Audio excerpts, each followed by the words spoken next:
Hello everyone, let's talk teacups.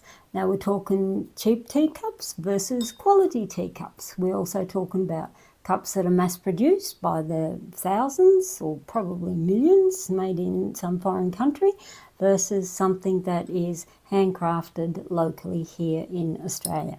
So, mass produced, huge, high-end quality, normal size, regular. So let's talk about the pros and cons. So this is a mass-produced fortuneteller teacup, and it's just got mysterious things I see when telling fortunes in your tea. They've plagiarised that from a really old verse and then they've cut it up actually. But what's wrong with this cup? A, it is massive, and I'll tell you why it's massive. It is 4 inches or 10 centimetres across in size. See if you can see that. I'm probably upside down. What else is wrong with it? It'd be great if you can see what else is wrong with it. I'll wait a second before I tell you and see if you can see what else is wrong with that cup. I'll let you in on a little secret. The symbols are actually upside down. So when they've designed this cup, obviously they're looking at symbols and they're probably thinking you're looking upside down like so in your cup. When you're reading teacups, you don't. You tend to look at them like so, and you would rotate it and you would rotate it and you would rotate it. So your symbols in this is upside down. The only tiny little bits of gold is in the bottom, so there's nothing else. It is some sort of ceramic. It doesn't tell us what sort of ceramic, so I have no idea what sort of composition it's made of, whether there's any animal bone ash in it. I have no idea. Where these are what they call new bone china, and new bone china has no animal bone ash whatsoever. They are 100% vegan friendly.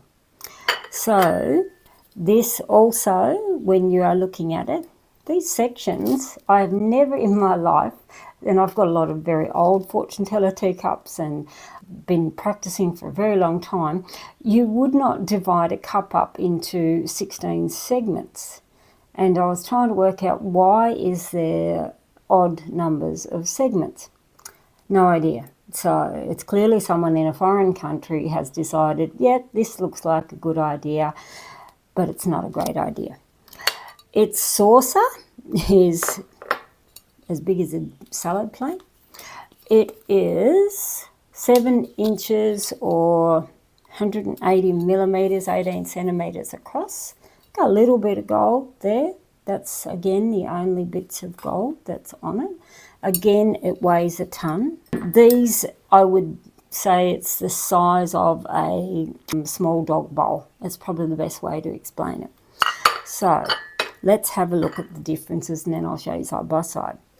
This here is one of my beauties. Look at that, isn't it gorgeous? I love this. The mint green's beautiful. So my teacup is a standard, what they call a standard breakfast teacup. It is 9 centimetres or 3.5 inches across when we look at it. It is real 24 karat gold that is on it. The symbols in this, there is 32 symbols as opposed to, what did I say, 18, 16, 18, can't remember. And this has 32. But here, your symbols are actually the right way up, because when you read a cup, you would look at it like so, and you would rotate. So you see all your symbols up the right way. The saucer of this is 150 millimetres or 15 centimetres and 6 inches across. So again, covered in beautiful 24 karat gold. And it's real gold on my teacups, and they're done with liquid gold. That's the two side by side. So that's the size differences. I'll try and level up the bottoms where I can. So that's the differences. This is really heavy to hold, even empty, so I'd hate to feel how heavy that is if I put liquid in it. So when you see the two together on a saucer, that is that one. Whoa, don't drop your teacups, Karin. I had a lovely big accident the other day. I should take the photo. I had smashed teacups. So that's the differences when you see them side by side. So this big one, I can fit this inside it. So that's the very differences. So it really comes down to, do you want mass-produced that is big as a small dog bowl, weighs a ton, symbols are upside down, strange amounts of segments that I haven't seen before, or do you want high-end, hand-done, real 24 karat gold, fine new bone china? And these are just delightful to drink from. So I hope that's just a little bit of education of mass produce versus hand done singularly. I do my teacups here in Melbourne, and I do them all myself, and I'm up all hours of the day and night, 24/7. I fire them in my own kiln, and I am monitoring each and every one of them for quality control. They are not just pumped out in a factory somewhere in a foreign country. So I hope that helps you have a look at it. Oh, before I forget, there's another thing. This is the booklet thing that comes with the mass produce. I shouldn't say a booklet, it's just a leaflet, and it's only just a couple of pages that tells you that, and that tells you that, and they're very generic. They're actually not even giving you any negative or positives. For instance, they've got here apple, a desire to better oneself. Traditional teacup reading, any fruit or vegetables means great areas of abundance. And they've got birdcage, take care with family affairs and finances. Not sure where that come from either.